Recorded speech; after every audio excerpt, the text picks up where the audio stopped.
the officials, Darrell Garrison, Jack Neese, and Dick Bavetta. When the ball goes up, you'll see a darker basketball this afternoon, meaning that it's been used more. There was a complaint last game. They used the ball that was too new, too slippery. You can tell immediately this one has seen a few games already. Yes, the Chicago Bulls did not like the basketball that was used right at the start the other day. The Knicks controlling the tip. And Doc Rivers comes across against B.J. Armstrong. Bill Cartwright, Patrick Ewing battling for position. John Starks hits the three to get it going. Well, John Starks, who did not have a good one here on Saturday, able to connect on his first attempt. Michael Jordan with the hesitation move. Goes to the jump shot. And it's batted out of bounds. Last touch by Starks. Michael Jordan did not come out and shoot here in the stadium prior to the game as he did just before Game 3, but he did go to their complex, their workout facility, and get some shooting in this morning. Michael Jordan continues to struggle against the Knicks right throughout the season. Away from the ball, a call against the Knicks.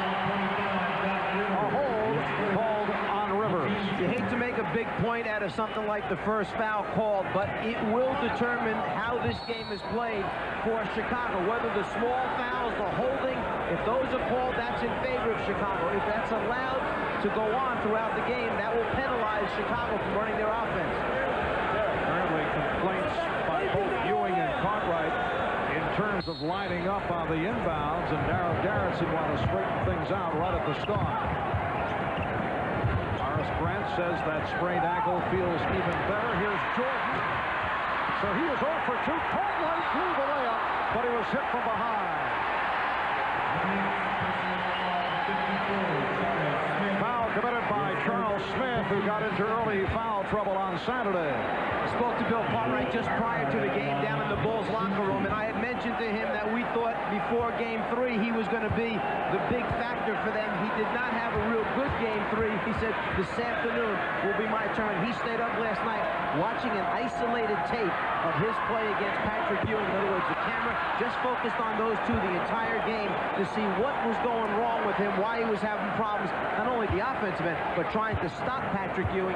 He thinks he found something out. It's the fact that Ewing has kept him off balance with forearms to gain space between the two bodies on the entry passes. He wants to adjust that.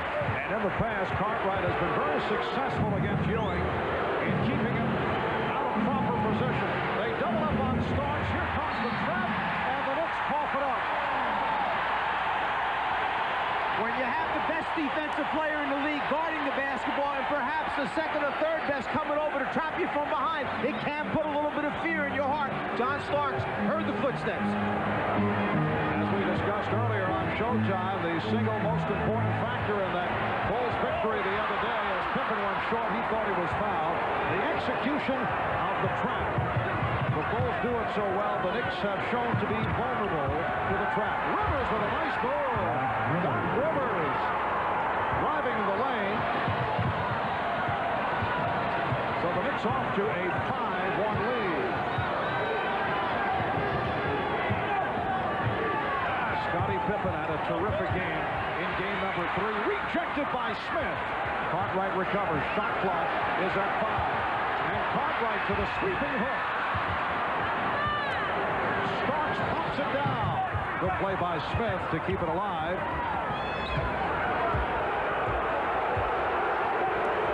2 minutes gone by in this first quarter. Ewing. He was played well by Cartwright.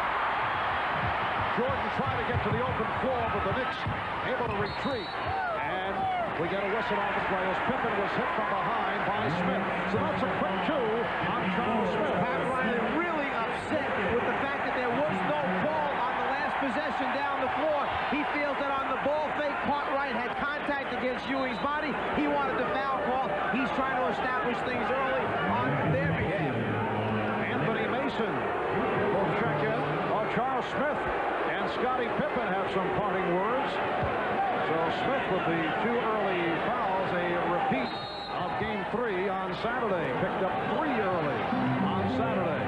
The Bulls 0 for their first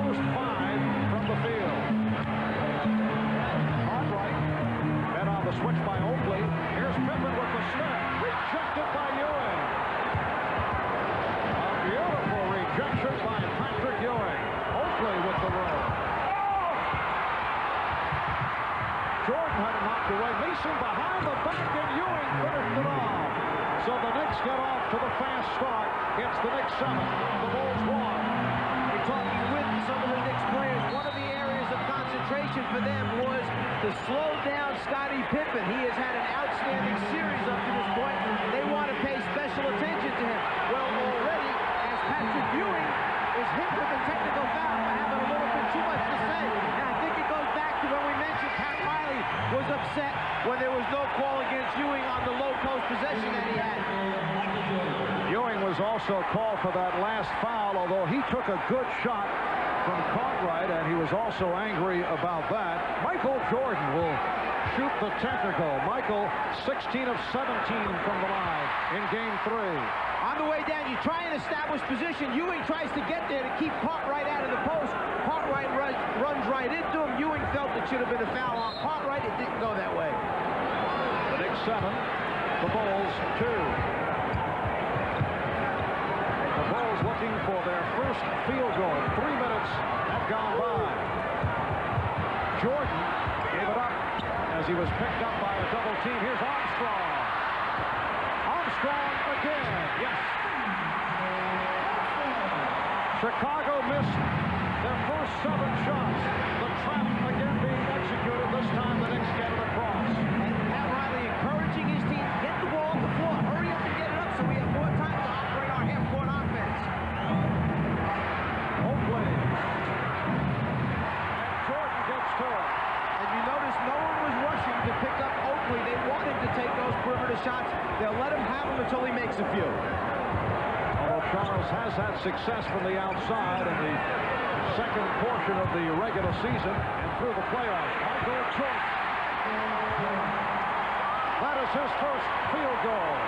The Knicks 7, the Bulls 6. I don't profess to be a shooting coach, nor will I say that I can help Michael Jordan, but that time he got more lift. He got up in the air a little bit higher on the shot, which may help him get it in. He's been short on so many of them.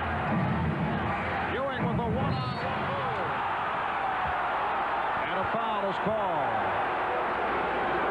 Michael Jordan has been trying to get to the middle of the floor where he can be a scorer or a passer. This time he gets real good lift. It gives him a little bit better look in the front of the rim. That time he knocks out one of the rare jumpers that have gone down for him in the last 2 games. Excellent lift that time. He got the legs underneath him to elevate just a little bit higher. Foul was committed by Bill Cartwright, putting Patrick Ewing on the foul line for Cartwright, his first.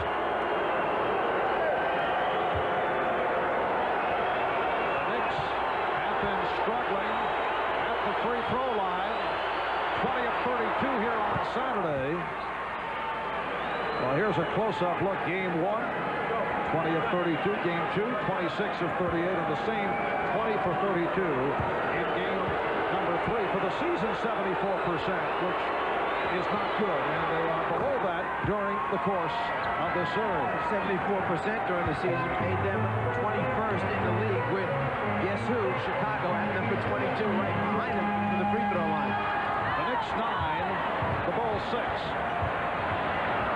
Grant from deep. Horace Grant turned it around in game 3. He's been bothered by the sprained ankle.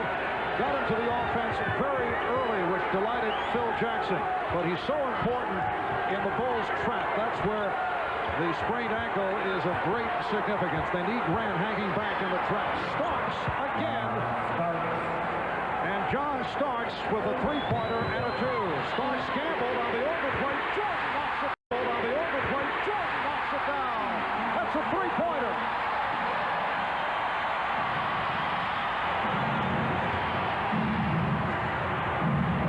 This time the Knicks did get it up court very nicely, but Mason was bobbled off, and is fortunate the ball was knocked out by the ball. Well, Jordan had just made a jump shot from 17 feet when Starks goes to the gamble on the steal and misses. Michael feels, well, let me see if I really do have my stroke this afternoon, and you know what? Looks like he does. Chicago was able to succeed with a host of open perimeter shots sparked by the likes of John Paxson and B.J. Armstrong. We asked Pat Riley what adjustments will the Knicks make for this afternoon. Their ball movement and our overall ball pressure, which is the key to our defense, is the key. If their ball movement beats our ball pressure, then they're going to get all the shots they want. And it has nothing to do with what they're executing. It has to do with, you love this phrase, big muscle activity. Excellent. Yes, one of Pat's better phrases, I think. And he's coined a few. Off the steal, Scottie Pippen trying to set it up and then pitched it out. Here's Jordan for three. Cartwright gets to it. Game is tied at 11. 6:40 remaining first quarter. Horace Grant too strong. Grant with the rebound and pops it out. Pippen going to the left hand. He tried to dump it off. And a foul call on Chicago. Offensive foul on Pippen. We mentioned that New York was going to pay special attention to Scottie Pippen. He was 10 for 12 from the floor in Game 3. He's 0 for 3 this afternoon. And there, going down the lane, picks up an offensive foul, trying to dish it off to Horace Grant.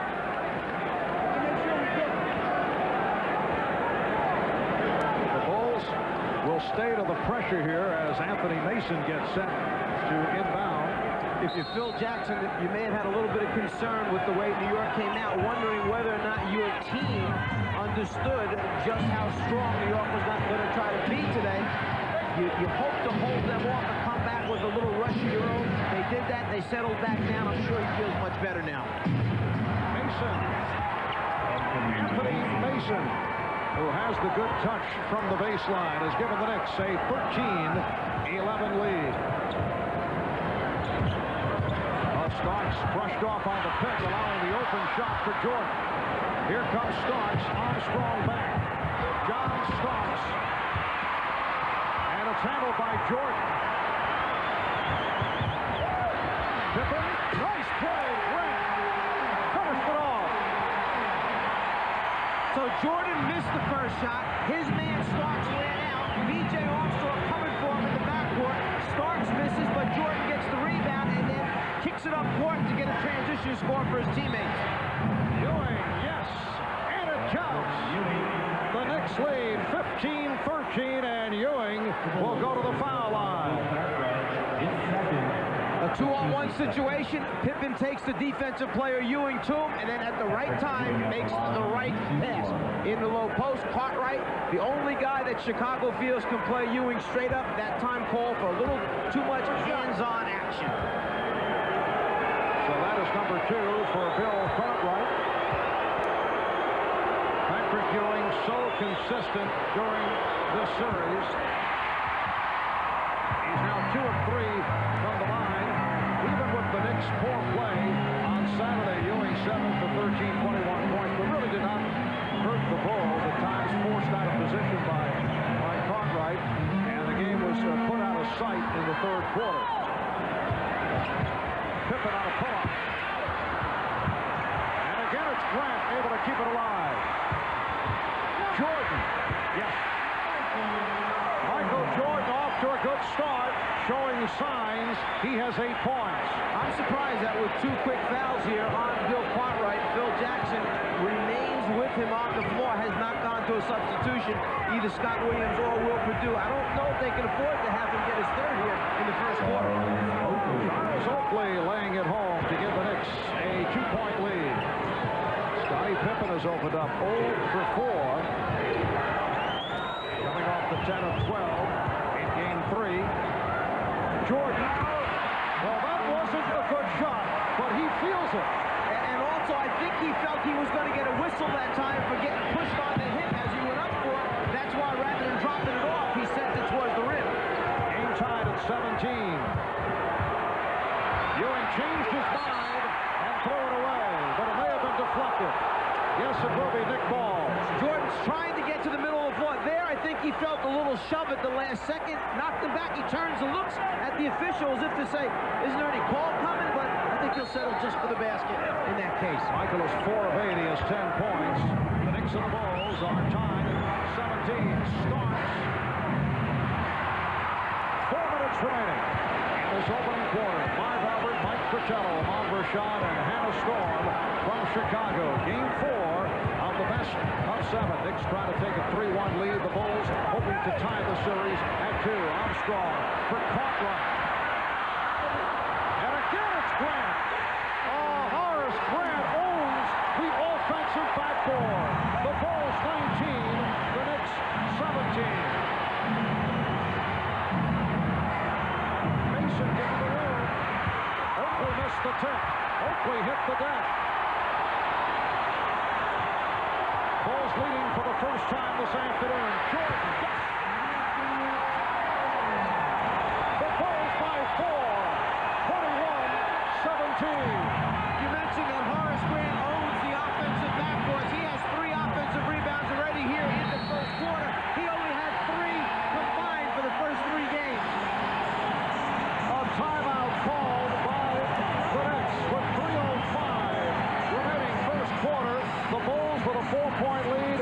Horace Grant with 1 of those offensive rebounds.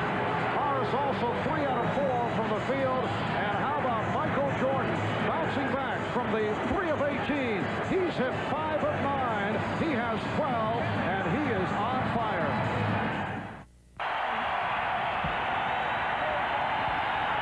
Welcome back to Chicago Stadium. The Knicks' Anthony Mason came into this game with a slight groin pull and seems to have aggravated it on this play. We'll keep you updated on his status throughout the game. Marv?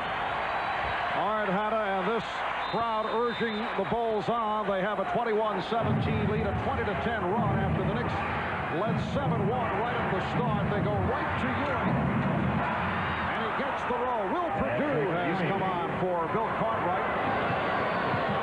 Cartwright sitting down after picking up his second foul. Here is Jordan, and rebounded by Oakley.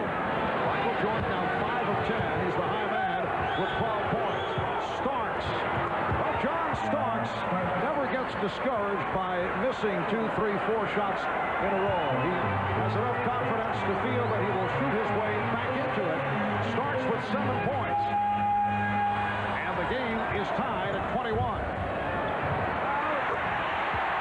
Horace Grant has hit 4 out of 5. He has 8. Bulls by 2. It will be Chicago ball. New York was so anxious to get the ball to Patrick Ewing on the quick transition post-up because he had caught Grant on his back rather than Will Perdue. They wanted to go to that mismatch quickly. Instead, the ball slips off his hands out of bounds. Scottie Pippen has been quiet to this point. Now Jordan posting up, does not like the hand check from Starks. Oakley saved it, but it's recovered by Pippen. Pippen, open, goes for the shorter shot. And that is his first field goal. New York realizes that, rather, Chicago realizes that New York is going to run hard at every shot attempt. They're doing a good job of showing the ball, putting it on the floor, as the pressure from Chicago's defense produces another turnover. That was a panic pass thrown by Doc Rivers, who has had trouble handling the pressure defense. If you pick up your dribble too soon and your people are not in the proper positions, you're going to have a problem when you turn your back against Chicago. That's bad news. The Knicks turning their back on that lead pass, although it did not connect. Here's Starks for 3. Yes! John Starks has 10 points. So as we come up on 1 minute remaining in this first quarter, the Bulls 25, the Knicks 24. New York got off to a quick start. Chicago made its run and got back into the game. But if you're Pat Riley right now in New York, I think they're happy with the fact that you did not allow the Bulls to come out here with a lot of energy, get the crowd into that crazed mode that they were in last game. And you're right there around the even mark going into the final minute of the first quarter. And at the other end, Starks called for the foul to put Jordan on the line. The Knicks are over the limit. John Starks and Michael Jordan, who are not the best of friends coming off to play in this series, and at times during the regular season, began Game 1 with not talking at each other. Minimum of trash talk. Began to heat up a bit in Game 2, and in Game 3, we saw that melee break out that led to the departure, the ejection of John Starks. But I don't think they've said a word to each other, at least to this point. You know, it was interesting, the near melee in Game 3, when we talked to Starks yesterday, he said, I don't really know what he was saying. And then when Ahmad spoke to Michael Jordan just prior to the game, I asked Ahmad, what did Michael say that was going on? And Ahmad said, Michael didn't know what was being said. So the two of them were ready to fight. Nobody knew what the other had said. Just the facial expressions got each annoyed. Greg Anthony has checked in for the first time. Anthony replacing Rivers. Shot clock at 7. Here's Ewing. So Ewing goes outside against Stacey King, who just checked in. And the Bulls lead 27-26. Jordan for 3. Yes! Michael Jordan with 17 points. That's his second from downtown. I think Pat Riley will make the point that he's getting too much room. He's been able to find daylight with those three-point attempts. Starks now with a three-pointer. And John Starks with the answer. It's a shooting duel between Jordan and Starks. Starks has 13. The Bulls by 1. And they'll hold for a final shot as this first quarter winds down. If Jordan can create, you'll have Pippen and Armstrong on the wings to try and make shots in the end. And here is Armstrong from the wing. The basket counts and a foul.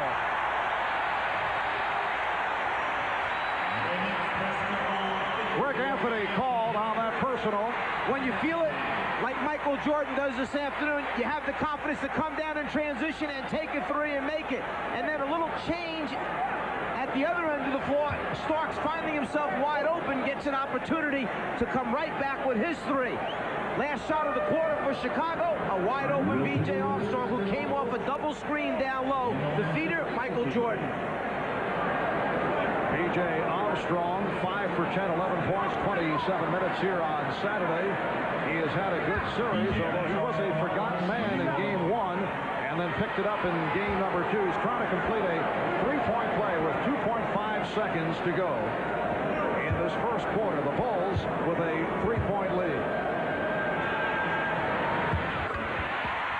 The Bulls lead 33-29. Pressure on the inbounds. Anthony fires from the backcourt. So that's the end of the first. A terrific opening quarter here in Chicago. Michael Jordan, 6 for 12 for 17. John Starks has hit 3 from downtown. He has 13. And it's the Bulls 33, the Knicks 29.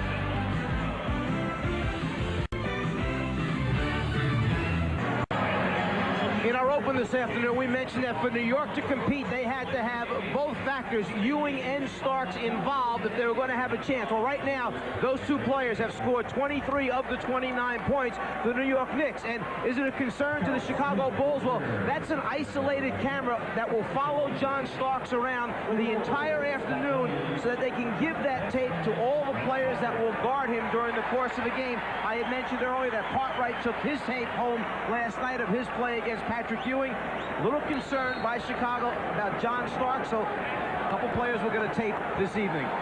Starks surveillance by the Chicago Bulls, and both Starks and Jordan have bounced back here in Game 4. Substitutions for the Bulls. Trent Tucker, John Paxson, Scott Williams come on for the first time. And they find the open man, Tucker, for 3.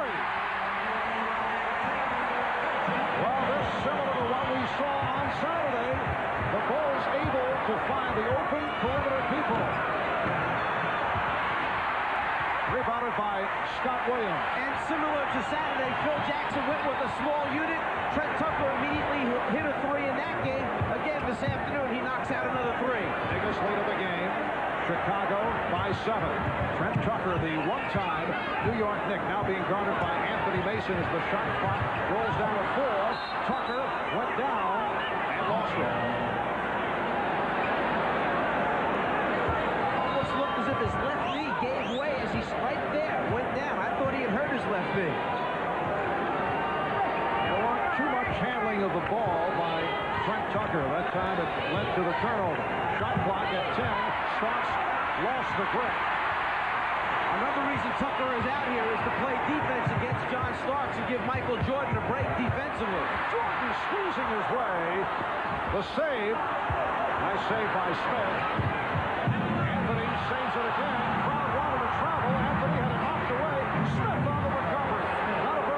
sequence, but Pat Riley will gladly accept the end result. Take the scores whatever way you can get them. Bulls lead 36-31. Knicks shot 12 for 20 from the field in the first quarter. And the Bulls 13 for 28. So good shooting all around. Stacey King squaring up against Patrick Ewing. John Paxson went down and a foul is called. Anthony Mason picks up his first. What looks like is going to be another turnover at the last second. Greg Anthony able to come up with it. Saves it. Avoids another turnover against really what would have been an unforced error that time on the outlet pass. Phil Jackson going with the combination of Stacey King, Scott Williams, and a three-guard alignment. Michael Jordan, John Paxson, and Trent Tucker. Paxson had the terrific shooting performance in Game 3, 5 out of 7 for 14 points, which represents a season high for John. He's come back from a couple of knee operations. 3-second violation.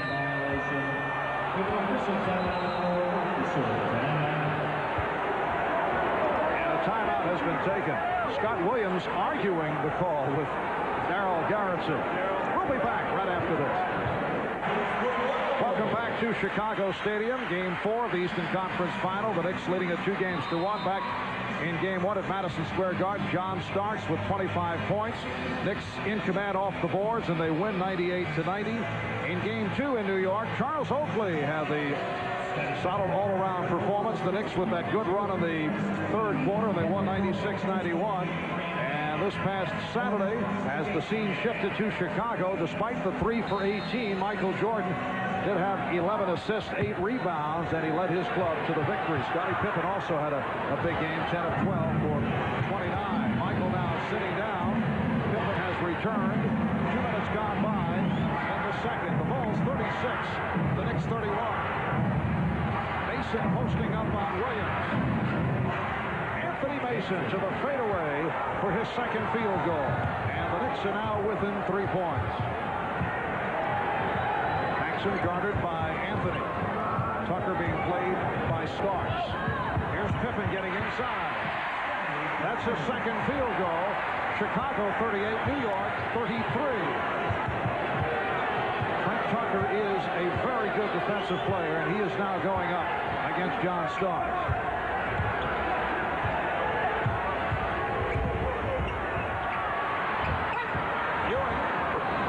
Patrick Ewing showing a quick release to again bring the Knicks within 3. And you can see New York trying to force more pick-and-roll situations, something that they got away from, or whether you give Chicago credit for better defense in Game 3. New York didn't use the pick-and-roll as much in Game 3. They're back to it here this afternoon. Nice chip by King. So Stacey able to follow up on an initial shot from the baseline. And the Bulls lead 40-35.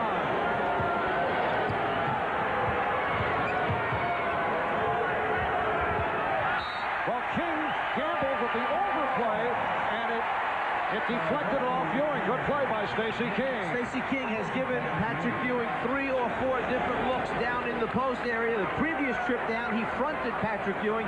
That time, he started on the top side, ran around behind him, came around on the baseline side, and it broke Ewing's concentration, and then a turnover.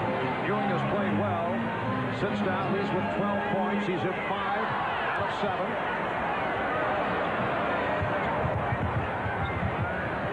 Anthony not allowing Paxson any room at all. Here's Scott Williams. Rebounded by John Starks. Starks picking up on the dribble as he was met by Pippen. And Greg Anthony fires up an air ball. Change up, give a different look down in the post. King, who comes around on one side, then runs around to the baseline side. Ewing just loses concentration for a second. A little bit of deflection by King and the turnover. I don't think Pat Riley was thrilled about that shot selection by Greg Anthony. Bulls by 5. And Pippen draws the foul. It's called on Oakley. That is his first. And I think Charles Oakley felt that he had held his ground. It was Pippen that had come into him and initiated the contact. If you ask Charles Oakley, he probably would say there should have been no call at all.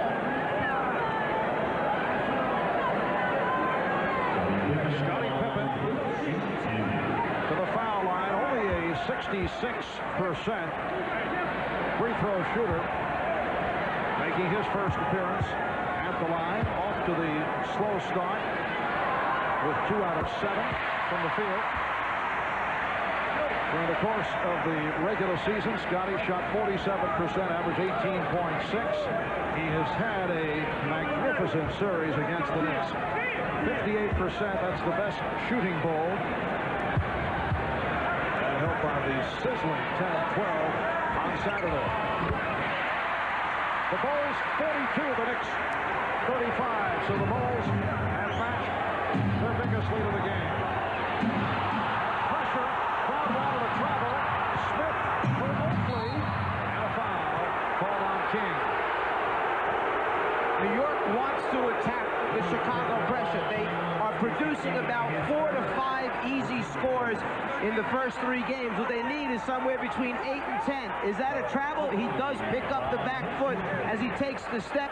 Scott Williams tried to assist the officials a little bit. New York lucks out and gets away with it. Oakley gets the free throw attempt. We're not seeing the same kind of relentless pressure. Phil Jackson turned it on Saturday, and it kept going through most of the first half, which is very unusual to go that long. Right here is using it the way he did the last couple of years. He's turning it on and off. Sometimes it's the situation that allows you to get into your press, whether or not it's coming off a free throw, how many free throw opportunities you get, whether it comes after a transition score, and you can quickly jump into it from there. So opportunities sometimes present themselves in different ways at different times. The Bulls lead by 5.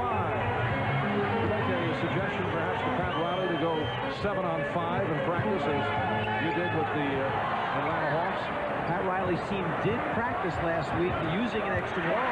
6 against 5. He anticipated that they'd see a lot of pressure, trying to make it a little bit easier, that overload principle, make it a little bit easier come game time. And again, pressure, Pippen, and Paxson trying to double up, but this time Mason back to help. And a traveling violation is called. Riley that time turned to Oakley and just take it up strong right away. Stop with the pump fakes, initiate the contact, get to the foul line. You throw too many fakes, the 2-on-1 situation, the recovery by Grant, up, up, up. Instead of going right away, the travel takes place. Go up strong, go up strong. That's what the coach is saying. 5 minutes gone by in the second quarter. Chicago with the ball at a 5-point lead. Pippen with the step, through the foul. Yes, and it counts.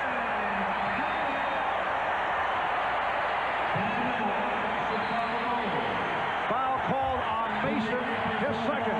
Pippen uses the left shoulder to get a little space from Mason, then fades away at the last second. He has such big hands, just as we saw in Game 3. Left shoulder dip, get some room on the fade, just like Game 3.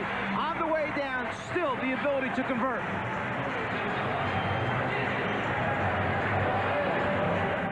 Chicago Stadium. Now, Michael Jordan, who has made a habit of serving up jump shots here in the stadium, has taken it a step farther. He's now serving food in his new restaurant called What Else? Michael Jordan's. It's a combination of fine dining, a sports bar, and also a memorabilia shop. Over the weekend, it's been up to about a 4-hour wait, but Charles Oakley of the Knicks went in the other night. Michael, being the nice man that it is, allowed him to go in and served him, well, not personally, but he allowed him to eat. Charles said he had a great time there, but he's not having too good of a time here today. Marv? All right, Ahmad, yes, Charles Oakley, 14 minutes, only 1 rebound to this point. He's been averaging almost 13 a game in this series against New York and has only 1 team. And in fact, Chicago holds a 16-10 rebound advantage to this point. They were getting beaten by almost 9 rebounds per game by New York, so that's got to be a big plus for them and make Phil Jackson a little bit happier with their work on the glass. Scottie Pippen not able to finish off the 3-point play. Once again, the Knicks facing the trap. Bulls with a 44-37 lead, 6:40 remaining first half. Good work by Smith off the double team to find Mason, and the Bulls now lead by 5. Pat Riley diagramming that hard dive cut to the basket from the top of the circle whenever Chicago double teams. They've been very effective finding that man whenever they get to that point. Scott Williams stripped, but Horace Grant was right there, and Horace has hit 5 out of 6 for 10 points. The Bulls 46, the Knicks 39. Anthony and Starks at the guards. Mason, Oakley, Smith up front. Mason. Rebound Oakley. Rebounded by Pippen. Here's Paxson looking for the jump shot, but picked up on the switch by Mason. Paxson was looking for the mismatch. It's Anthony guarding Pippen down low. Shot clock at 4. Paxson for Williams against Strick. Anthony has a 4-on-2. Starks at 2-point range. John Starks, 6 of 8. He has 15. Anthony could have pushed it one more dribble perhaps and gained advantage in numbers and wound up with a layup. Instead, he knew Starks was dragging on his left-hand side. He knows Starks has had a good afternoon to this point, so he went with the pass back for the jumper. Foul committed by Anthony, his second. Here comes Bill Cartwright along with Patrick Ewing. Scott Williams giving the ball fake, starts to go up with the 24-second clock running out. The deflection takes place, and sometimes you just get lucky because you're in the right place at the right time. Another strip on the next strip down eventually leads to the jumper for John Starks. Michael Jordan making his way back. Michael has 17 points, but only 2 assists, not looking to distribute as he did, as he said in a rare conversation with one Ahmad Rashad after the game. He was being used as a decoy in that 3 for 18 performance on Saturday. But he's been looking for the shots here in the first half. Grant had it knocked away. Jordan saves it. Paxson. And Oakley with the rebound. John Paxson rushed that one a little bit. He saw the defensive rotation coming by New York. It was one of the points that they stretched. Get out on those outside shooters. In fact, in game number 3, between Paxson and B.J. Armstrong, they had 17 shots from the outside. They made 10. Thus far in this game, only 4 shot attempts for the 2 of those guys combined. So New York has paid special attention to getting out on it. 4.5 remaining. First half. Chicago has led most of the way, and they have a 5-point advantage. Cartwright. So Bill Cartwright is 0 for 3. Rivers is back. Rivers and Starks down the backcourt. Ewing. Rebounded by Pippen. Paxson has a 3-on-2. Pitched out to Pippen. Look out. Dick Pavetta with the foul call against the Knicks.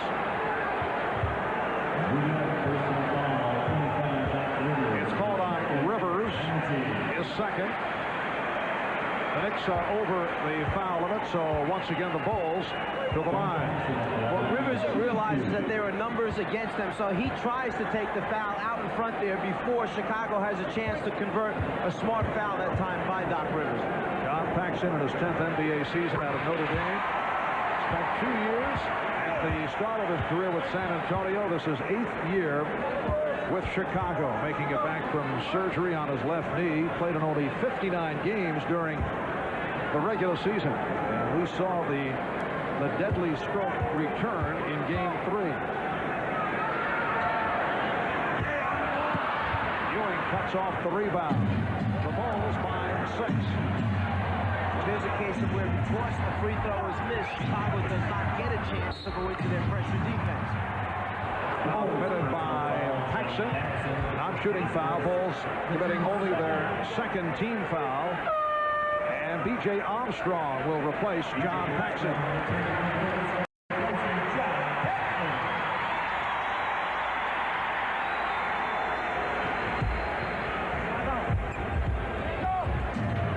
Setting the screen, and Rivers able to utilize it.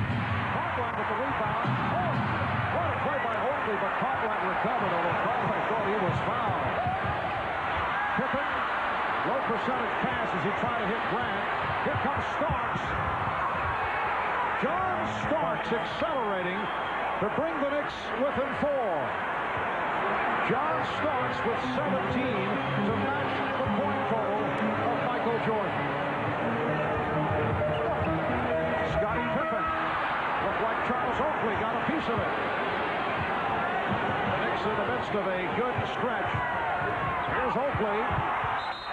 He lost it.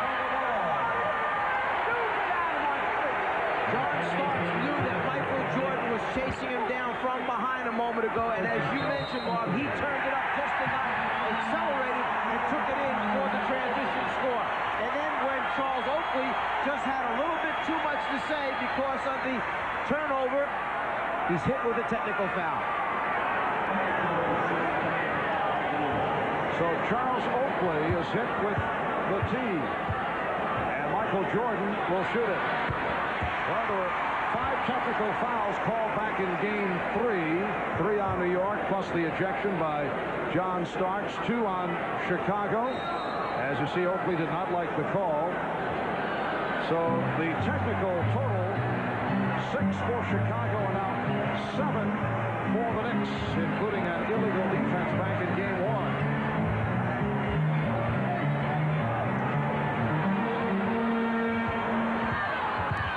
Under 3 minutes remaining in the half.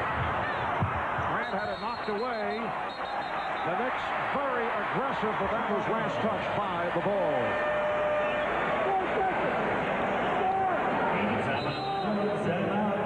And the Knicks now call for time.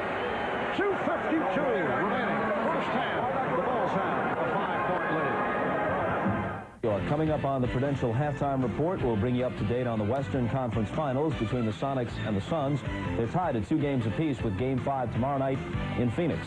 We'll talk with Suns head coach Paul Westphal, and we'll get the thoughts of Quinn Buckner and the insiders on the first half of the Knicks and the Bulls. Right now, back to Chicago, where the Bulls lead the Knicks by 5. Marvin White. All right, Bob, just a moment ago, it looked like Doc Rivers injured his neck, although Hannah Storm checked with the Knicks bench, and apparently Doc, at least he says he's all right, and he is moving back onto the court. Yes, and on Saturday, we mentioned the fact that New York was running into screens, not by design on purpose, but as the coaches will tell you, when good screens are set, sometimes you just wind up in the middle of somebody's body, as happened with Rivers' head that time. Grant with the shot clock running down, and Horace has had the touch. He's 6 for 7, 12 points. Armstrong applies the pressure on Rivers. The Bulls lead by 7 with 2 minutes, 35 seconds to go in this first half. Starks just threw Smith across the floor to set a pick. It's heating up a little bit right now physically. They are banging into each other, setting hard screens, and making contact on the screens defensively as they're trying to get over it. Michael Jordan going to the baseline. Yes.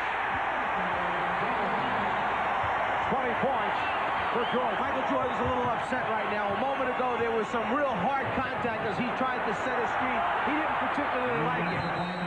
Riley wants a 20-second timeout call. The Bulls have taken a 9-point lead. It's their biggest lead of the game. Look at Pat Riley. He is upset. In the face of Anthony Mason, this has occurred on several occasions during the course of the regular season. Pat usually holds it within, but when he explodes, the player's well aware of the point being made, and Mason has heard it from Pat several times this year. As a coach, you've got to get your point across. You try it a number of different ways. Sometimes the message, as you try and do it delicately, doesn't get there, so you try and send it another way. You must realize the importance of this moment, this situation. It's got to be done the way everybody has agreed to do it. You have to be on the same page. That's what Pat Riley's trying to tell him.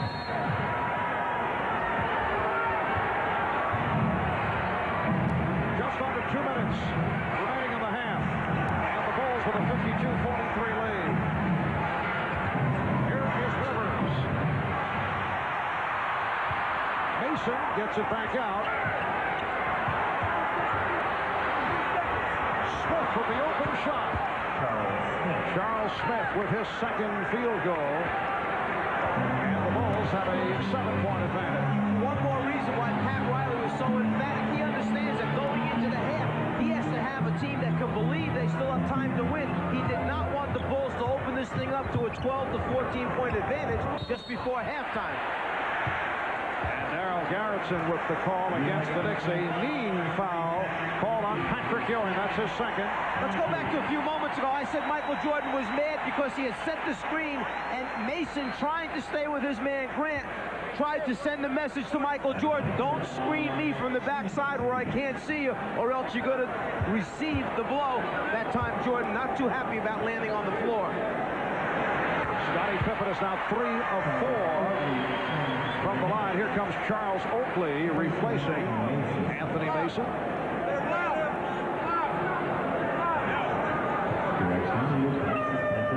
And now a change. Patrick Ewing will depart. And Mason remains. Scott Williams back on the floor. Bill Cartwright has not scored. He does have 6 rebounds. Ewing sits down with 12. The highlight for the Knicks.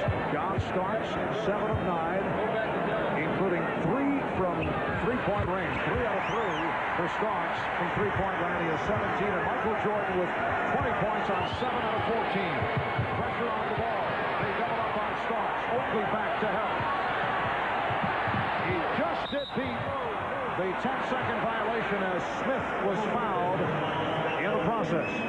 Scott Williams called for that personal. I know what you can use against Chicago's pressure defense. A guy that just takes the ball and dribbles it right through the middle of them rather than being so concerned about picking it up and making the next pass. Now, it's easy to say. If you don't have somebody that can do that, then you have a problem. Well, Scott Williams felt he had cleanly deflected it, but he's called for his second foul. Sometimes you get a little bit too aggressive if you keep that hand wrapped around the waist and prevent or impede the post player from getting where he's trying to get to, then you're going to get called for a foul. Charles Smith to the line with Chicago going over the limit. Smith a 78% free throw shooter. Charles Smith acquired from the Los Angeles Clippers along with Doc Rivers, Bo Kimball, and that deal involving Mark Jackson. Played an important role in the playoffs, coming on strong in the 2 games over Charlotte. Game 1, 17 points, 28 minutes, 12 points in that big victory in Game 2, but got in foul trouble in Game 3 and did not see much action. You noticed a couple players whose minutes dropped down in Game 3. Charles Smith was one, Doc Rivers was another. There were some reasons for it. One, it became a blowout, Riley substituted. The other was people had to be out there that could handle the press and cut down the turnovers of New York. Doc Rivers with that steal. The Bulls have a 7-point lead. Final minute. First half.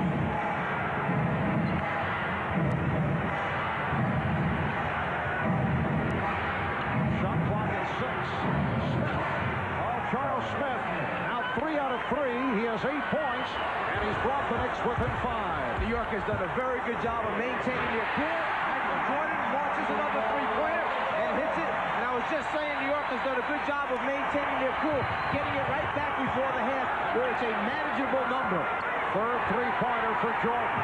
He has 23 points. Mason. And he was pushed. Mason with the drive along the baseline. Foul by Grant. Michael Jordan, realizing how much time is left on the game clock, figures they can get a 2-for-1, so why not try for the three-pointer, let New York come back and get a shot opportunity, and then give Chicago the last possession of the basketball before the quarter ends. Michael has gone to his three-point arsenal. We saw that in the NBA Finals last year against Portland as Anthony Mason fires his first attempt. Greg Anthony is back. Charles Smith will sit down. The Knicks are now 6 of 8 from the line. Good job by Charles Smith. 8 points, 3 out of 3 from the field. How about this lineup for Chicago? Think they're trying to launch one right before the half to send this crowd into a frenzy. You're talking about Tucker, Paxson, B.J. Armstrong, Pippen, and Jordan. Probably the 5 best three-point shooters that they have. The Bulls looking to hold for a final possession. They lead by 7. Jordan accelerates, took the shot from Oakley, although he felt it should have been an offensive foul on Jordan. I don't know, Charles might wait 4 hours next time he's at the Michael Jordan restaurant. Michael figured everybody knew he was just going to run it down to the last 3 or 4 seconds before trying to catch New York sleeping, perhaps while they were trying to adjust their defense for what was coming up. If you're Coach Phil Jackson right now, concerned obviously that Jordan's okay.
Happened by penetrating into the heart of the Chicago defense, and then a great cross-lane pass on a look-away to Mason, who converts. And then on the ensuing inbounds pass, a three-quarter court pass, as Jordan was trying to hold off Starks, they were trying to throw over the top, a lob type of effect only from three-quarter court. The deflection by Starks.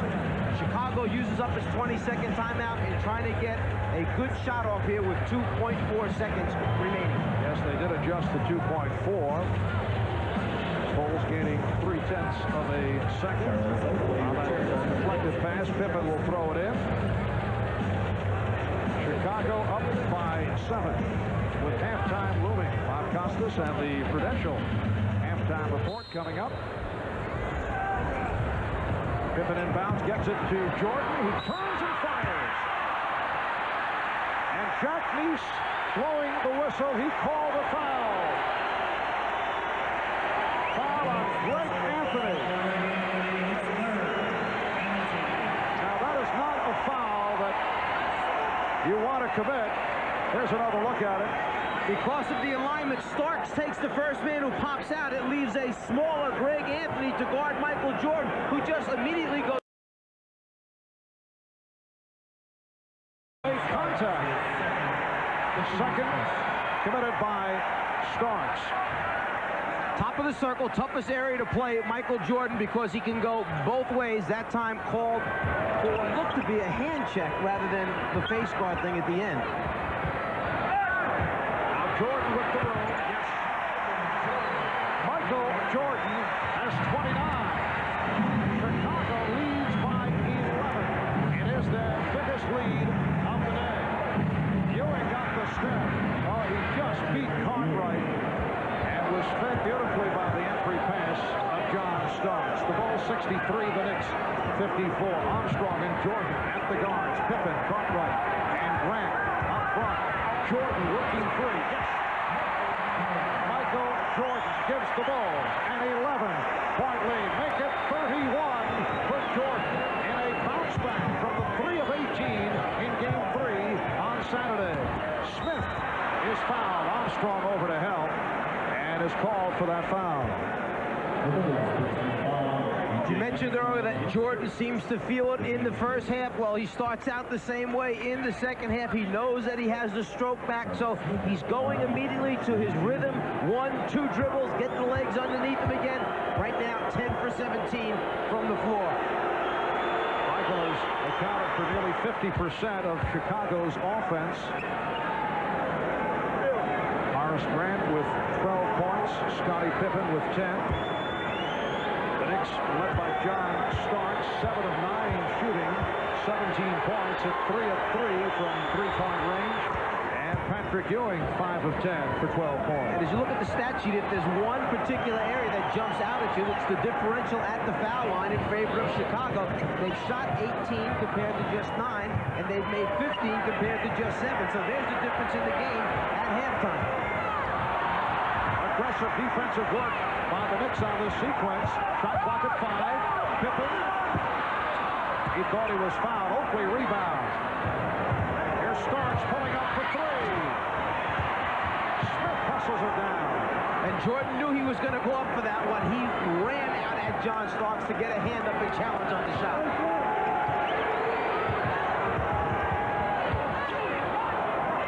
Rivers surprised to find the double team. Ewing open. Ewing goes to the drive. Pippen rebound.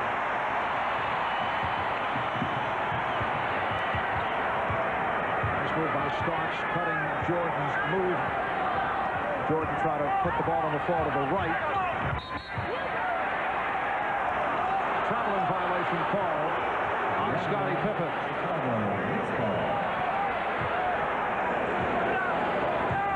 Patrick Ewing has missed 4 of his last 5 shots.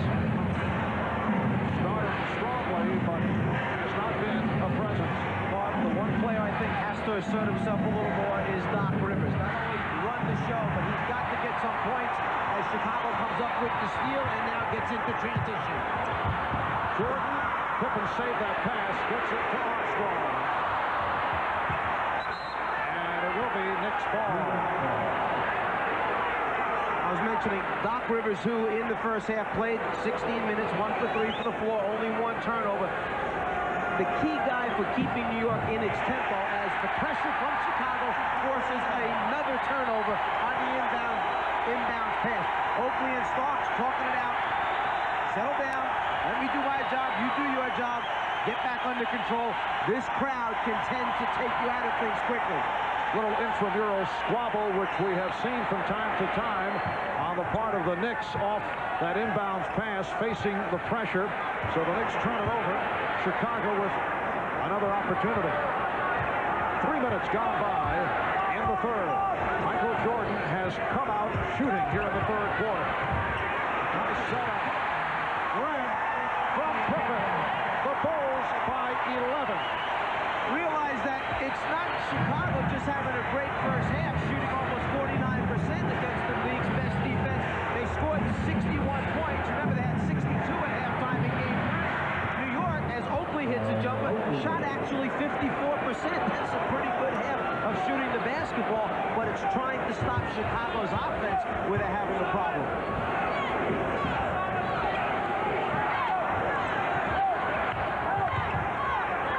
Jordan changed his mind. Shot clock at 5. Jordan stopped by Ewing. And Dick Pavetta with the whistle. Foul call on Jordan. That is his first. Jordan got himself pinned in the corner. New York kept coming at him. The big arms of Ewing stretched out there. Jordan trying to reverse it back out to his teammate. Turnover, and then the foul. And Doc Rivers was having trouble against the trap, and a foul called on Armstrong. Doc has been an enormous spark in the playoffs, offensively and defensively. The hero of the clinching Game 4 in Indiana. 21 points at 4 from downtown. Played well against Charlotte. Hit a number of clutch shots during the season, but has not been able to get going the last couple of games against the Bulls. Charles Smith.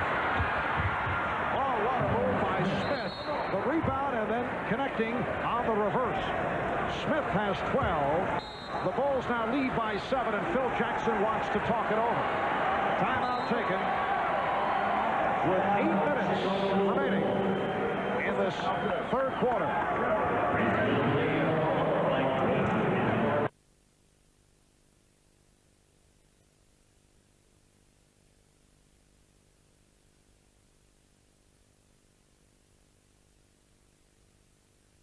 Reverse, lob over the top for the score.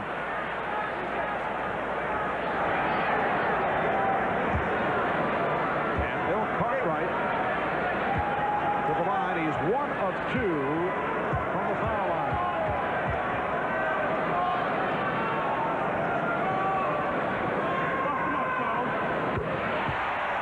So the Bulls now lead 72-66. New York will start both guards back close to half court, anticipating that Chicago may go into the press. Then they sprint their guards up to the basketball, trying to create space for them to work in on the inbounds pass. Here goes Rivers on his way up. There's the cross by Starks as they inbound with relatively little pressure. And Rivers able to move it across with the left-hand dribble. Rivers and Starks in the backcourt. Ewing, Smith. Oakley up front. That pass picked off by Jordan. And a foul call on Rivers. Foul takes place in the backcourt, so they will not ball a clear path to the basket. Trying to stop the breakaway layup attempt. Doc Rivers takes the foul. Starks was coming off a curl on the baseline. Jordan hard. Instead, Starks went sideline more. You can see Rivers anticipating the curl to the inside, so Doc fouls to stop the fast break. Chicago with a 7-point lead. And a foul is called. And that is number 4 on Rivers. Doc Rivers, who had the turnover at one end, does what all coaches want you to do. Go back and make up for it at the defensive end. What he's not happy about is he feels the call is taking away from the aggressiveness of the Knicks. He gets in the passing lane, and you know what? I agree with Doc Rivers on that. He was there. He had stepped up. He had caused the deflection. He was on his way for a score. No need for that foul call. Just let it go. Mike Anthony getting set to replace Doc Rivers with the Knicks over the foul limit. B.J. Armstrong to the line. He's 1 for 1 from the line. 86% free throw shooter.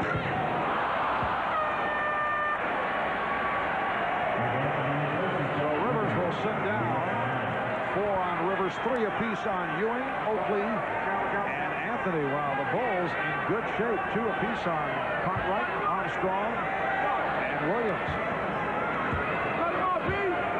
Rivers only 1 field goal, 1 of 3 from the field. He was 1 for 4 in game number 3. So when Rivers has struggled, so have the Knicks. Here's the pressure. Hopefully not the man you want handling it, although he got it down for Starks. Offensive foul.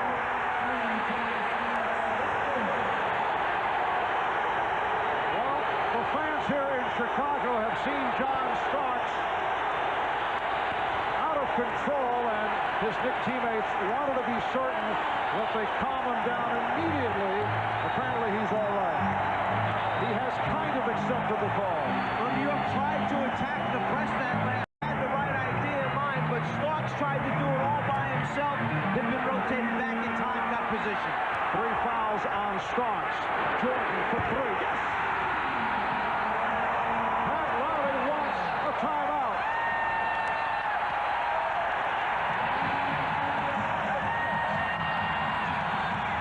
Michael Jordan with 38. The Bulls by 11. The pitch-ahead pass against the pressure. Starks determined to get to the front of the rim. Pippen is there, both feet down, established position. Starks not real happy with it, almost.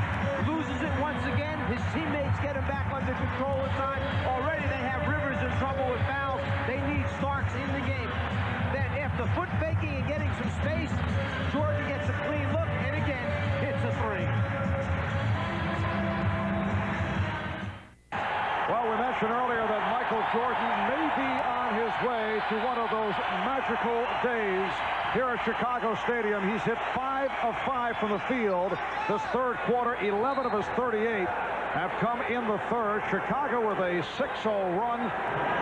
They've hit their last 4 from the field. Pippen called for the foul. The Bulls now have matched their biggest lead of the game. A margin of 11. The most points ever scored against the Knicks in playoff competition. Sam Jones of the Boston Celtics, March of 67, 51, and Michael Jordan had a 47-point game, May of 89. He has 38 and counting right here. Yeah, and Scoop Rashad just came out of that last time out and told me that's exactly what Phil Jackson reminded the team of is that don't rely on Michael's heroics alone. Get back into the half-court offense, run the set so we can get some stuff for other people off of the attention that Michael's drawing. That is the other side of the picture, as opposed to distributing the ball during his 3-for-18 game on Saturday when he had 11 assists, only 2 assists here today. Good play by Pippen. Oakley is there and put it away. Pippen blocked Ewing. Full 77, and the Knicks 68. 4 minutes remaining in the third. Grant and Starks gets to it. Starks and Anthony in the backcourt. Ewing, Oakley, and Smith up front. And a foul is called, and Jordan is upset. He claims he was kneed. Jordan picks up his second. Michael Jordan takes pride in his defense. He feels that time that the leg by Ewing stuck out there prevented him from getting over the top of that screen. He doesn't like the fact that Ewing put the right leg out, in his opinion. Now, in the official's opinion, Ewing's going to shoot 2 free throws. Doesn't matter what Michael thinks. Ewing 3 out of 4 from the line, a 72% free throw shooter. Well, no talk today of that injured right wrist. Michael Jordan, 13 of 20 from the field for his 38 points. 3:45 remaining in the third. Chicago 77, New York 70. The Bulls hoping to tie the series at 2. Jordan played well by Starks. Jordan for 3. Make him 41 for Jordan. Pippen with the steal. Armstrong for 3. The Bulls 80 and the Knicks 70. If BJ puts that one in, it might have been curtains. With this crowd getting into it, that might have finished them right there. It will be Chicago ball. Michael Jordan in the third quarter, 6 for 6, 14 points, 14 of his 41. 41 of the Chicago 80 points. Here's Jordan, and he'll go to the line. One of the keys for Chicago is to get to 100 points. If they get there first, they feel they'll win. If Michael keeps hitting threes, they'll get there quickly. Oakley called for his 4th.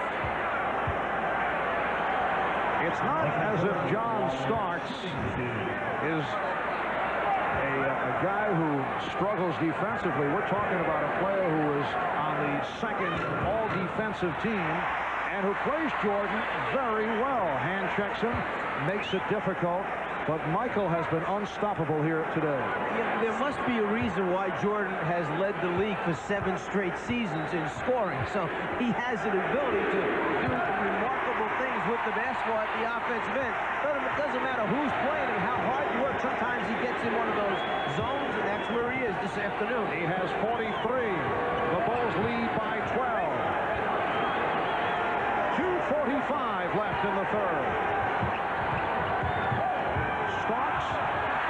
Good recovery by Starks, who was double teamed, and a foul committed by Grant. Second for Grant.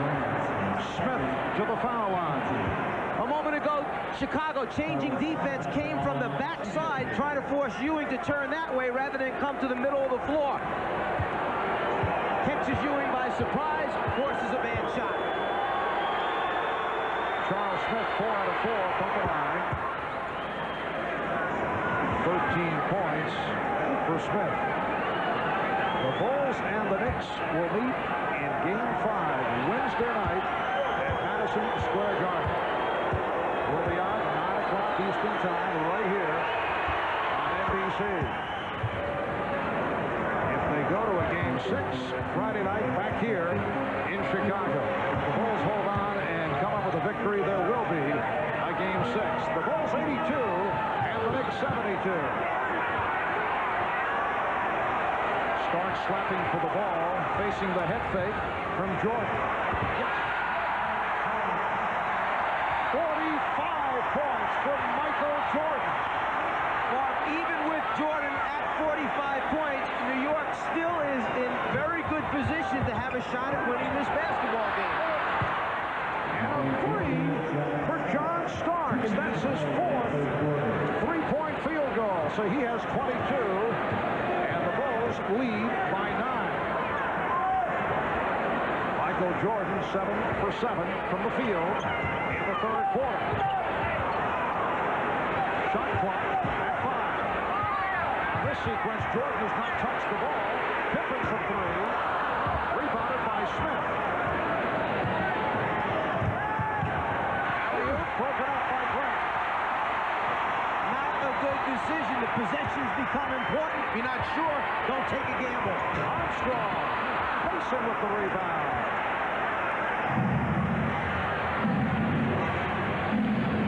The Bulls with a 9-point lead. We come up on 1 minute to go in the third. Starks was open. Starks for 3.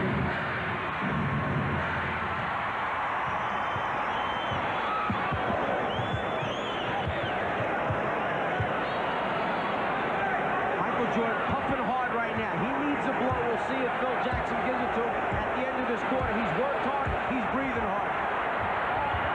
And his shot went short. It will be New York ball. So that's the first miss of the quarter for Jordan, who has scored 18 of Chicago's 23 here in the third quarter. When they're leaning over, tugging on their shorts like that, you can tell that they're fatigued. That's why Jordan's last shot was a line driver. He didn't have the lift, the strength in his legs. He needs a blow right now from Coach Phil Jackson. Foul committed by Pippen. His third. Both teams are over the limit. The most points ever scored in an NBA playoff game, 63 by Michael Jordan. He did it against the Boston Celtics, April 20th, 1986. He also once scored 56. That was against Miami in the playoffs last year. But as you say, despite the exploits of Jordan, who has scored 45, and we still have 29 seconds to go in the third quarter, the Knicks have managed to hang around. They are down by only 8. Yes, Pat Riley's done an excellent job of calling timeouts, controlling the tempo, shuffling players in and out, and getting the message across that you have to take certain holes and stands along the way, not to let this thing open up as it did back in Game 3. They've done an excellent job of that. They're within striking distance going into the last quarter. Mason with 11 points. The Knicks are down by 7.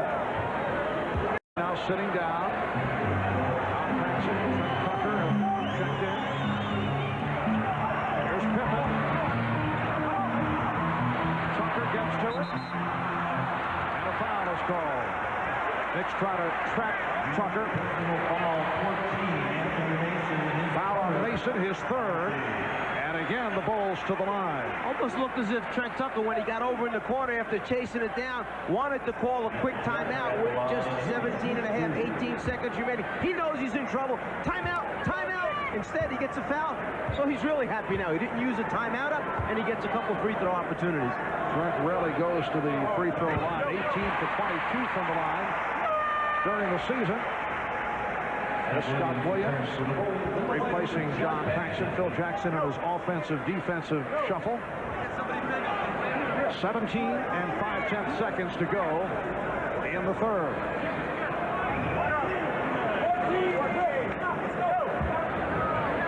Trent Tucker spent 9 years with the Knicks, then on to San Antonio briefly and Chicago. He had asked Bulls general manager Jerry Krause for a tryout during minicamp and was signed as a free agent. Well, the Bulls get it back, and they'll now hold for a final shot. 10 seconds left in the quarter.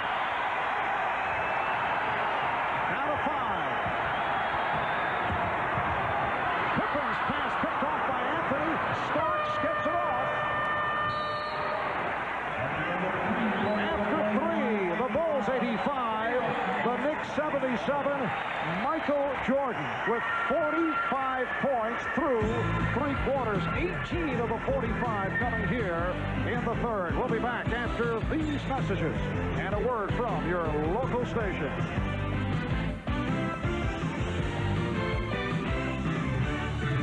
All of us here at NBC Sports, we hope you're enjoying this Memorial Day around the nation. Marv Albert, Mike Fratello, Ahmad Rashad, Hannah Storm from Chicago Stadium. The usual sellout crowd on hand, better than 17,000, and they have seen a sensational performance by Michael Jordan. The Bulls by 8 as this fourth quarter gets underway. Jordan with 45 points, 13 of 20 from the field. I'll make that 15 of 23 from the field.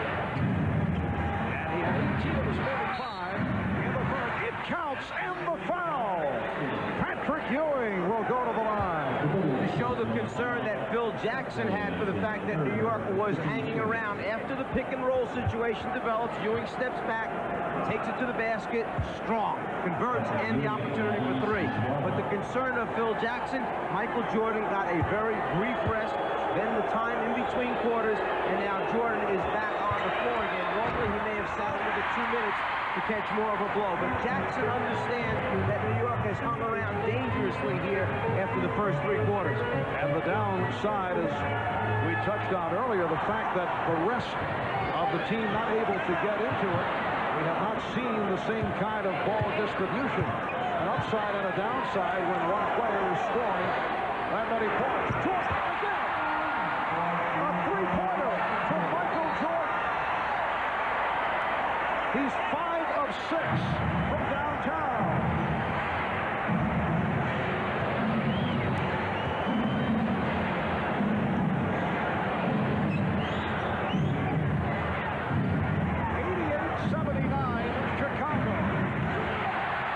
Jordan knocked it away. Here's Jordan for 3. Michael with 48 points. And again looking to do it from long range. He's 5 for 7 from 3-point land. Paxson off another McTurnover.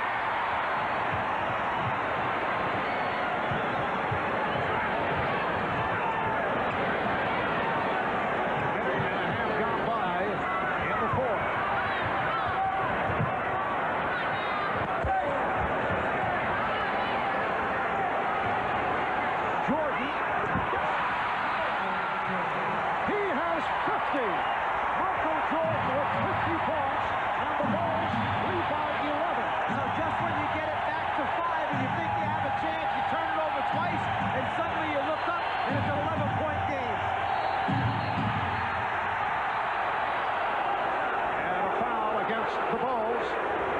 This is the 6th time in the playoffs that Michael Jordan has scored 50 or more. The idea is to make him put it on the floor so he can't get his feet set, make him try and beat you off the dribble. So the first time he sticks it standing still, the next time after one quick dribble, he gets enough room to still elevate and get a shot.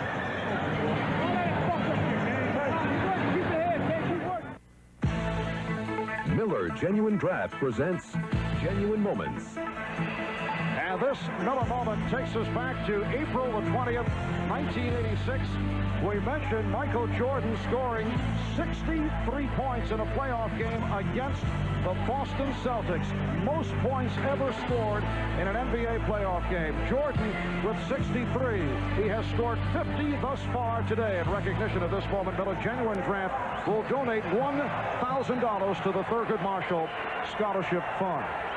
And Michael Jordan matching the 6th 3-point performance. Tucker nearly picked it off. Michael Jordan matching the 6 3-pointers of a year ago in the NBA Finals against Portland. So Jordan has hit 6 of 8 from downtown.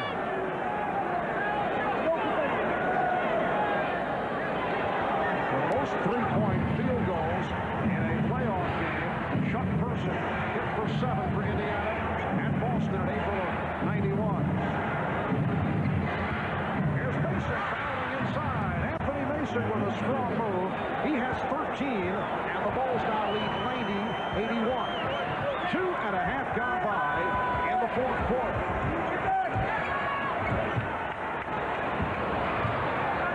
Tucker for three. And a loose ball foul is called. Everybody wants to jump on board and be associated with Mike. Well, how about this little rascal right here camping up on top of Michael's head during the last time out? One of the teammates just trying to help Mike out a little bit. Just squashes the idea. Michael Jordan picking up his third. Jordan called for the foul.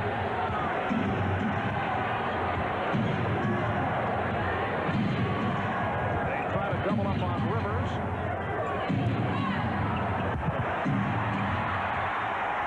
Another Knicks turnover.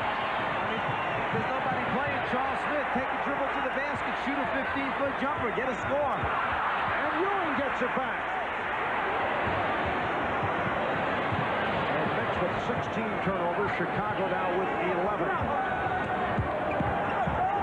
Smith works his way in. He had a mismatch going. Tucker picked him up on a switch. And Tucker called for his first foul. And that's what New York is trying to find, the mismatch in their favor. They had Smith camped down low. Grant tried to get over at the last second to help double team, but it came a little bit late.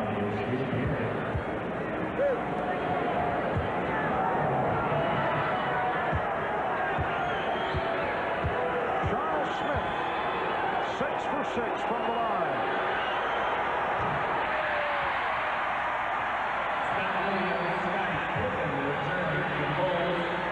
Now Scott Williams and Scottie Pippen check back in. King and Tucker depart.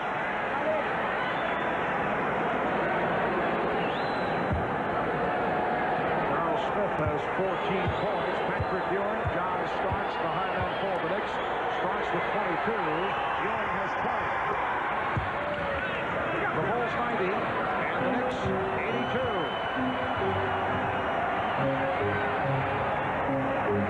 Now Jordan is being guarded by Rivers. Jordan trying to post up but changed his mind. Good play by Starks. You see the difference earlier? Jordan had been operating on the outside, the perimeter, to get the jumper or come off the pick and roll. This last time down, they had him down in the low post area as part of the triangle offense. Shot clock at 7. Shot clock at 2. Williams is fouled by Ewing. And Scott Williams shaken up. The message was clear. No easy baskets. The patience of Pippen at the end, knowing the clock was running down, still has time to dump it off. Ewing not going to let Williams get an easy score. That's 4 on Ewing. So 4 apiece on Ewing, Oakley, and Rivers. During the regular season, Scott Williams, a 71% free throw shooter. In the playoffs, after the first 3 games against the New York Knicks team, Scott Williams just 62 from the foul line. Bulls 91 and the Knicks 82.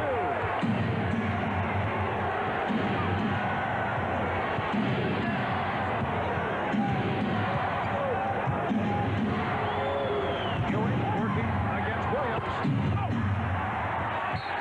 Another Chicago ball.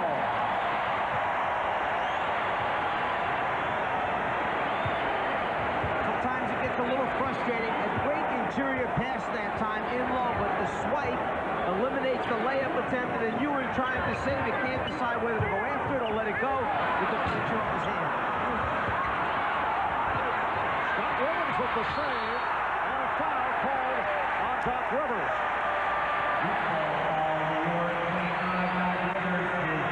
Number 5 committed by Rivers.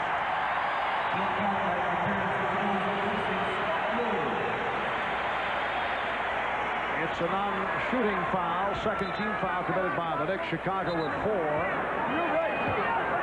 Bill Cartwright is back. Scott Williams sits down.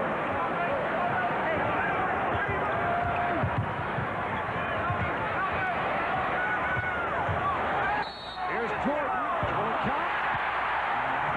basket. Offensive foul.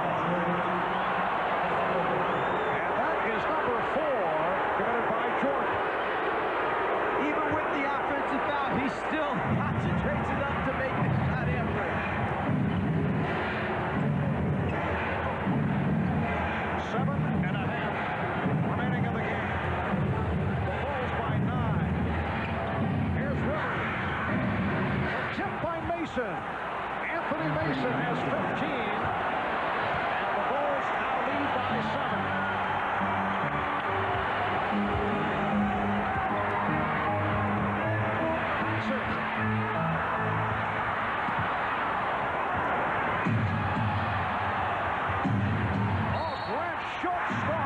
He checked to see if Pavetta was not looking. Starks apparently slapped Grant, and that's what set Horace Grant off. What started it out was when Starks came up with the possession of the ball, as Grant ran by, he stuck out his rear end, trying to bump into Grant on purpose. Grant didn't like the fact that he tried to cut his legs out, so as they ran back down a little bit further, Grant just kind of sent a little message to Starks, who almost retaliated. Play goes by, there's the little message right there that he didn't like what had just happened prior to that. Grant kind of waving him off, saying, don't mess with me. Don't do that. We're not going to buy that this afternoon. And a timeout call. We'll be back in a moment. How did the whole incident start? When Starks came up with the loose ball, a rebound, and starts to go up, he sticks out his rear end, cutting Grant's legs out from under him. Well, Horace doesn't like that, so he sends Starks on his way to the floor. Starks almost retaliates. Grant says, don't come over here and mess around with the big guys. Stay over there in the backcourt with the guards. And in the process, Michael Jordan picked up his 5th foul. So Jordan with 5, Williams with 4. Darryl Garrison getting the players together to try to settle it down. I don't know about whether they had the ears wide open. Did not appear that they were interested in hearing it, but Darryl did what he had to do to try to calm things down. Michael Jordan sitting down now after picking up his 5th foul. Jordan with 50 points in the game. Anthony Mason is 3 of 5 from the line. Last time Jordan fouled out, November 22nd, 91. A game at Seattle. And we have much time remaining, 6:58 to go. The Knicks, despite the explosive performance by Jordan, are down by only 6. You can see the Knicks pressure defense getting up, getting after the entry passes now. More like the defense that they played in games 1 and 2 in Madison Square Garden. They've got the crowd silent right now, which is in their favor. Shot clock at 2. Armstrong. P.J. Armstrong getting the roll. He has 8 points. The Bulls 93. The Knicks 85. Starks and Rivers at the guards. Oakley, Mason, Ewing up front. Rivers playing with 5 fouls.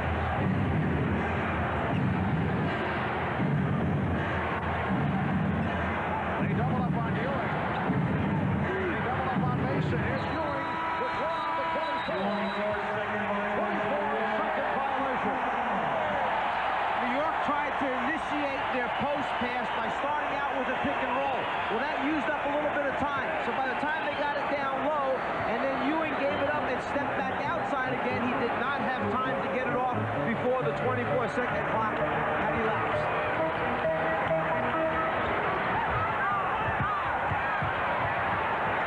Paxson back for Armstrong.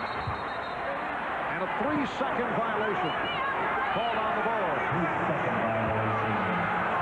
Now here's where the downside could hurt Phil Jackson and the Bulls, because they have not received the ball distribution, and it's been, for the most part, the Michael Jordan offense. Now can the rest of the team come forward? So the guy who has to create for them is Scottie Pippen. The 2 shooters are Paxson and B.J. Armstrong. Grant needs to help on the offensive board, but their defense has to tighten up and not give New York any easy scores while Michael is buying time on the bench. Here's Mason. Well, the Knicks have had their opportunities. Scottie Pippen wanted to run, but the Knicks got back. And Pippen is blocked. Fouled by Mason. When Pippen secured that last rebound, he almost wanted to slow it up and walk it up, and Phil Jackson on the floor as if to say, hurry up, keep going. Watch Jackson at the top of the screen. He's waving his hand. Pippen turns and looks at him as if to say, what do you want me to do? Phil wants him to try and get it in transition if they can, rather than let New York's defense dig in. 13 foul on the Knicks. Bulls are over the limit. As we approach 5 minutes remaining in the game, good recovery on the dribble by Armstrong. Excellent defensive sequence by the Knicks. Shot clock at 7. Pippen for 3. Oh, what a rebound by Oakley. One-handed. Starks. Contact from Paxson. And a foul on Paxson. It's a block. Phil Jackson buying time for Michael Jordan, picking up his 5th, sitting it out right here. John Paxson tries to get over in time to get the offensive foul. Instead, the block is called. Now, the best thing that can happen to New York, put points on the scoreboard while the clock is stopped. Just under 5 minutes remaining, Starks gets a chance to cut this game back to a 6-point deficit. And the Knicks 18 for 23 from the line. John Starks, a solid foul shooter, 80%.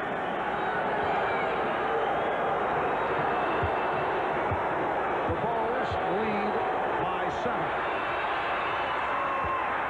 It is down to 6. Chicago gunning to tie the series at 2. The Knicks trying to make it a 3-1 lead in the best of 7 with Game 5 in New York on Wednesday night. Here's Armstrong for Cartwright, and he's fouled by Oakley. That's 5 on Charles Oakley. Well, I mentioned New York's defense is back to what it was in games 1 and 2. They're up denying passes to the wings, passes across the top of the circle, and what happened that last time, because everything was shut out, they had to send a flash post. Cartwright, their big man, coming up into the high post area to relieve the pressure. Then they start running their touch from there, but they're very aggressive right now, overplaying all passes. Bill Cartwright had his problems at the foul line in Game 2 in the final minutes. There's the flash post and the back door attempt. That time, the dump down pass inside at the end. Cartwright goes to the free throw line. Cartwright has hit 4 out of 5 from the line here today. Bulls 94. The Knicks 87. Phil Jackson will have a decision concerning Michael Jordan very shortly. 4.5 remaining in the 4th quarter. When do you bring him back with the 5 fouls? Rivers, wild shot, and back comes Armstrong. Again, the Knicks back on the transition. Did you want me to answer that question? Just a theoretical question. The question was, when do you bring Michael Jordan back? You let the time and score dictate when you need him back on the floor. If you maintain the lead, you can have a little more time. If they cut into it, you bring the best player on your team back into the game. Good pot shot by Ewing on Grant. Bulls by 7. And a timeout is taken by the Knicks with 3:54 remaining in the 4th. We'll be right back. Game 3, we saw Starks run into Pippen at the top of the circle. Here, coming off the baseline screen. Again, Starks into the screen. Hurts his neck that time. He's on the bench with trainer Mike Saunders right now, working on it. Michael Jordan is getting set to make his return. A reminder, tomorrow night, starting at 9 o'clock Eastern Time, it'll be game number 5. Seattle and Phoenix are tied at 2 apiece. A convincing victory by Seattle yesterday. Some strong statements made by members of the Phoenix Suns. The upcoming schedule in the East series resuming at Madison Square Garden in New York. Game 5, 9 o'clock Eastern Time, right here on NBC. So Jordan is back. He's guarding Starks, who apparently is all right. Oakley off the mark. Rebounded by Pippen.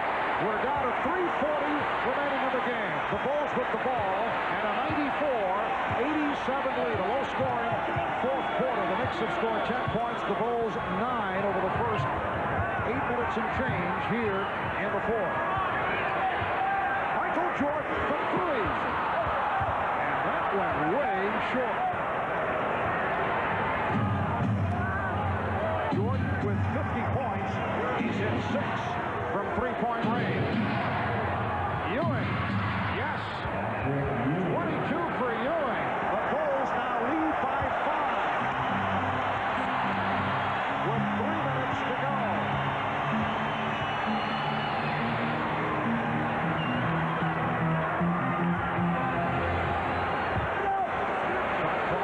Down to 8. Jordan checking the clock. Can't find the shot. Played well by Rivers. Had to force it. And Jack Neese with the call. Ball is deflected out by the Bulls. So the Knicks get it back. Down now by only 5. Against the pressure defense of New York, I would think Chicago would try to get something easy. Flash post, backdoor, or cut down the lane to take some of the pressure off. But New York's defense has been outstanding. They go right back into Ewing again to try and get the inside game going. Big rebound by Oakley, and he drew the foul. So Oakley will go to the line. 12 rebounds for Charles Oakley. Horace Grant called for the foul, his third. On this rebound, the entire Chicago coaching staff was up. They can sense the urgency right now that New York is coming. They're coming. Their strength, which wears you out, eventually takes its toll on so many teams. If you let them hang around close enough, something bad could happen here at the end for Chicago. Oakley now 2 of 3 from the line, a 72% free throw shooter. Bulls take a timeout. 2:24 remaining in the fourth quarter. A reminder tonight, right here on NBC, don't miss the Fresh Prince of Bel-Air and Blossom, and then on Monday night at the movies, Victoria Principal and Paul Sorvino will star in Don't Touch My Daughter. That's all tonight, right here on NBC. 2:24 remaining in the fourth. Michael Jordan in foul trouble has had a low-key fourth quarter. He's missed his last 3 shots. He has 50 points, though. That is only 1 away from the most points ever scored in the playoffs by a Knick opponent. Sam Jones hit for 51 for the Celtics back in March of '67. But the Knicks hanging around despite this performance by Jordan. The Bulls lead 94-89. Charles Oakley at the foul line. He missed his first free throw. 2 of 3 from the line.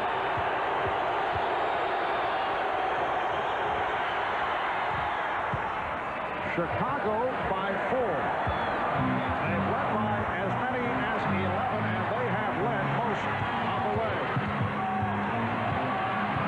Strong and Jordan in the backcourt. Caught right, Grant, and Pippen up front. Pippen was pushed. Yes! Counts. A huge basket by Scottie Pippen. Chicago had set the play up for Jordan in the post. He couldn't get anything going, so he cleared out, opening the side up for Pippen to drive right. Once he heard the whistle, it was just a matter of let me get it up there. Maybe something good will happen. What happened was now a chance to complete a 3-point play. Anthony Mason called for the foul. 13 for Pippen. Bulls 97. The Knicks 90. In a sense, you got to feel for New York. They've worked so hard to get it back to a 4-point game, and then a Hail Mary shot winds up going in, and now they're back down 7 with just under 2 minutes remaining. Starks misfired on the 3. Jordan with the rebound.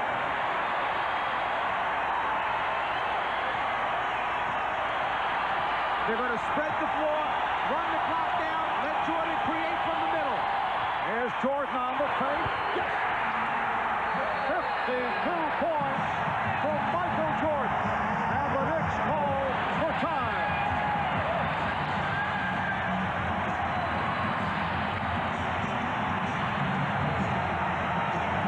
When Phil Jackson opens his arms up out to the side, that means let the main man do his thing.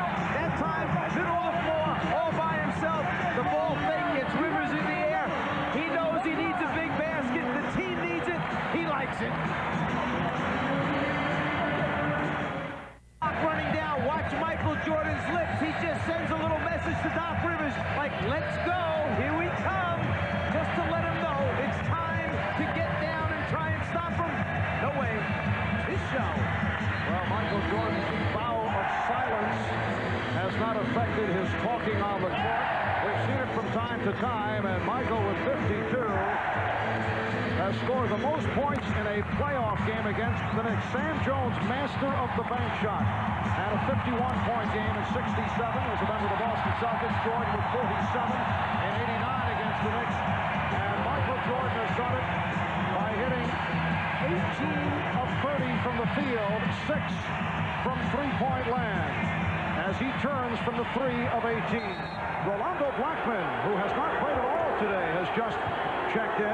The Knicks, incidentally, a 4 of 11 from three-point range. They're trailing by 9. Blackman guarded by Pippen. Minute and a half to go in the game. Here's Rivers for 3. Rebound Jordan. And Blackman gives the foul. Ahmad had just come out of the Chicago timeout and mentioned that Phil Jackson reminded the team, if the ball goes into Ewing, pay special attention to Starks and Rivers. Those are their two main threats from the three-point line. That's the way that they could cut back into the lead most quickly. And in fact, Rivers does try and get up a three-pointer. Jordan not only scoring, but rebounding as well, will now get a chance to put 2 more points up on the scoreboard. Chanting MVP for Michael Jordan. That's his first free throw miss. He was 16 of 17 from the line in Game 3, 10 of 11 here this afternoon. Michael holding the record for most points scored in a playoff game, 63, but he is now among the leaders with this 52-point performance. Timeout call. We'll be back in a moment. From here on in, NBC's coverage of NBA playoff action will all be prime time. We'll be with you Game 5, the Knicks and the Chicago Bulls at Madison Square Garden. That'll be 9 o'clock Eastern time on Wednesday. And it will be Phoenix and Seattle. That'll be tomorrow night at 9 o'clock Eastern time in game number 5. That series tied at 2. Some very strong statements by various members of the Phoenix Suns following that loss yesterday to Seattle. For some reason, you get the feeling that both series may wind up using all 7 games before it's finally decided. A couple of Phoenix players said that they quit. Danny Ainge in particular very adamant about the fact that several members of Phoenix quit in the game yesterday against the Sonics. When you get to this point, and I'm sure it's a message that Pat Riley sent his team after Game 3 here, the fact that you can't get to this point in the season, work this hard, and then not feel that you're at least competitive down the stretch. A much different performance here this afternoon by New York as they responded to the challenge. They're right in the basketball game in the closing minutes. However, the Knicks have hit only 1 of their last 8 from the field. They're down by 9, a minute and 20 remaining in the 4th quarter. The Bulls looking to send the series back to the lead at 2. Starks was looking for the 3, but not find it. Ewing has to settle for 2, and the Bulls now lead 99-92. Here's pressure by the Knicks. Cartwright gets it inbounds. And Armstrong was pushed by Hubert Davis, making his first appearance. Hubert Davis. His first penalty. B.J. Armstrong, 2 of 3 from the line. An excellent free throw shooter, 86% for the season.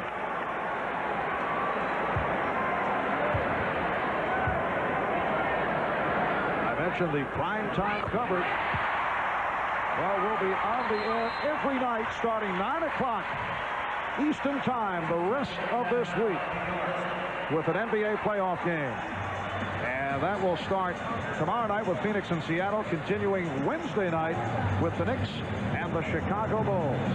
22nd timeout is taken, so the Knicks with 1 timeout left, Chicago with 2 and a 20. And what Pat Riley has to do is send the message across right now how they're going to play out the last 69 seconds of this game, having only 1 timeout. If they can get it down close enough, he obviously would like to save it. So he'll give instructions as to what they want to push into in transition, what they want to go into defensively if they score. And just, by the way, remind them who might be the worst free throw shooters for the Chicago Bulls if they get that opportunity to foul immediately. The Bulls 25 for 34 at the free throw line today. Rolando Blackman with a brief appearance here in the final minutes along with the rookie Hubert Davis. The story this afternoon, Michael Jordan. 52 points. The Bulls now lead 101 to 92. Light pressure by Chicago. Starks again stopped on that three-point attempt. Blackman for three.